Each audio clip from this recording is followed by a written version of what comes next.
தினமும் தொடர்ந்து அத்திப்பழம் சாப்பிடும்போது நம்மளுக்கு என்னென்ன நன்மைகள்லாம் கிடைக்கும், எந்த மாதிரியான பாதிப்புகள்லாம் சரியாகும் அப்படின்றத தான் நம்ம பார்க்க போகிறோம். அத்திப்பழத்தில் என்ன மாதிரியான சத்துக்கள்லாம் இருக்குன்னா, vitamin A, vitamin C, vitamin B, vitamin K, potassium, magnesium, இரும்பு சத்து, காப்பர், ஜிங்க் இந்த மாதிரியான சத்துக்கள்லாம் அதிகமாகவே இருக்குது. மற்ற பழங்களை விட 4 மடங்கு அதிகமாகவே சத்துக்கள் அத்திப்பழத்தில் இருக்குது.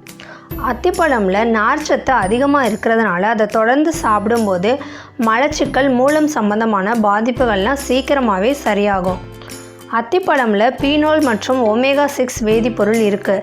இது இதயத்தை வலுவாக்குறதுக்கும், இரத்த ஓட்டத்தை சீராக வச்சுக்கிறதுக்கும், இதய சம்பந்தமான நோய்கள் ஏற்படாமல் இருக்கிறதுக்கும் நம்மளுக்கு பெரிதும் உதவுது.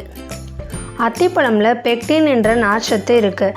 பெக்டின் நம்ம உடம்புல உள்ள அதிகப்படியான கொழுப்பை கரைச்சி கொலஸ்ட்ரால் அளவை சமப்படுத்தும். பெருங்குடலில் அதிகப்படியான நச்சுக்கள் சேர்ந்து இப்போது பெருங்குடலில் புற்றுநோய் நிறைய பேருக்கு ஏற்படுது. இந்த மாதிரி இருக்கிறவங்க தினமும் அத்திப்பழம் சாப்பிட்டு வந்தாங்க அப்படின்னா குடலில் இருக்கிற நச்சுகள் நீங்கும், குடல் சுத்தமாக இருக்கும், குடல் புற்றுநோயும் ஏற்படாது. இரத்த அழுத்தம், உயர் இரத்த அழுத்த பிரச்சனை இருக்கவங்க அத்திப்பழம் சாப்பிடும்போது அந்த இரத்த அழுத்த பிரச்சனையிலேருந்து விடுபடலாம். அதுக்கப்புறமா நிறைய பேருக்கு உடல் ரொம்பவே பலவீனமாக இருக்குது. அதனால் அவங்களால எந்த வேலையும் செய்ய முடியாமல் ரொம்ப பலவீனமாக இருப்பாங்க. அப்படி உள்ளவங்க தினமும் அத்திப்பழம் காலை இரவு அப்படின்னு சொல்லி 2 வேளை கூட சாப்பிட்லாம். அப்படி சாப்பிடும்போது அவங்களோட உடல் ரொம்ப பலமாக ஆரோக்கியமாக இருக்கும். அதிகமாக மது அருந்துறதால கல்லீரலில் வீக்கம் ஏற்படும். அத்திப்பழம் தொடர்ந்து சாப்பிட்டா கல்லீரலில் இருக்கிற வீக்கம் குறையும், கல்லீரலில் சேர்ந்து இருக்கிற நச்சுக்கள் வெளியேறும். அத்திப்பழத்தில் இருக்கிற விட்டமின் ஏ, நிக்கோட்டிக் அமிலம், அஸ்பாரிக் அமிலம் இதெல்லாம் அதிகமாக இருக்குது. இந்த சத்துக்கள் கண் பார்வை திறனை தெளிவாக வச்சுக்கிறதுக்கு ரொம்ப உதவியாக இருக்குது. சில பெண்களுக்கு பார்த்திங்க அப்படின்னா மாதவிடாய் காலத்தில் அதிகப்படியான வயிற்று வலி, உதிரப்போக்கு இந்த மாதிரியான பாதிப்புகள்லாம் இருக்கும். அந்த மாதிரி சமயங்களில் மாதவிடாய் காலத்தில் அத்திப்பழம் தொடர்ந்து சாப்பிட்டு வந்தாங்க அப்படின்னா அவங்களுக்கு அந்த வயிற்று வலி சரியாகும்.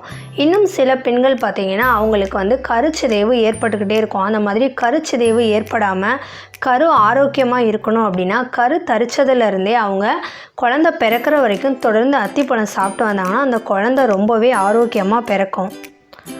ஆஸ்துமா பிரச்சனை தீரும். வலிப்பு நோய் உள்ளவங்க இந்த அத்திப்பழம் சாப்பிட்டாங்க அப்படின்னா அவங்களுக்கு அது ஒரு சிறந்த மருந்தாகவே இருக்கும். இது பெரியவங்க மட்டும் கிடையாது, இப்போ குழந்தைங்களுக்கும் அத்திப்பழம் தொடர்ந்து கொடுத்துட்டு வந்தோம் அப்படின்னா அவங்களோட உடல் ரொம்ப ஆரோக்கியமாக இருக்கும். அவங்களோட எலும்புகள் எல்லாமே உறுதியாக இருக்கும். தலைமுடி பிரச்சனை இருக்கிறவங்க தொடர்ந்து அத்திப்பழம் சாப்பிடும்போது அவங்களோட தலைமுடி பார்த்திங்கன்னா ரொம்ப ஆரோக்கியமாக வளரும். பித்தம் இருந்ததுன்னா பித்தம் தனியும். ரத்தம் அதிகமாக உற்பத்தி ஆகும். அதனால் இரத்த சோகை நோய்கள்லாம் ஏற்படாமல் பாதுகாக்கும்.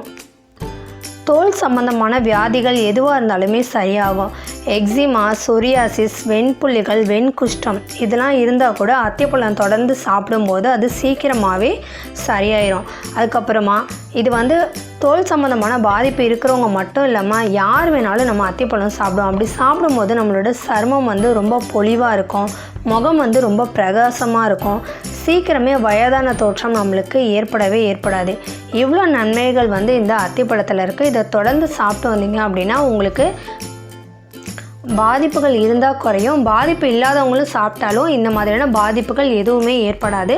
இந்த வீடியோ உங்களுக்கு பிடிச்சிருந்தது அப்படின்னா லைக் பண்ணுங்கள், ஷேர் பண்ணுங்கள், கமெண்ட்ஸ் பண்ணுங்கள். மேலும் இது போன்ற வீடியோக்களை தெரிஞ்சுக்கிறதுக்கு நம்மளோட சேனலை சப்ஸ்கிரைப் பண்ணுங்கள். நன்றி.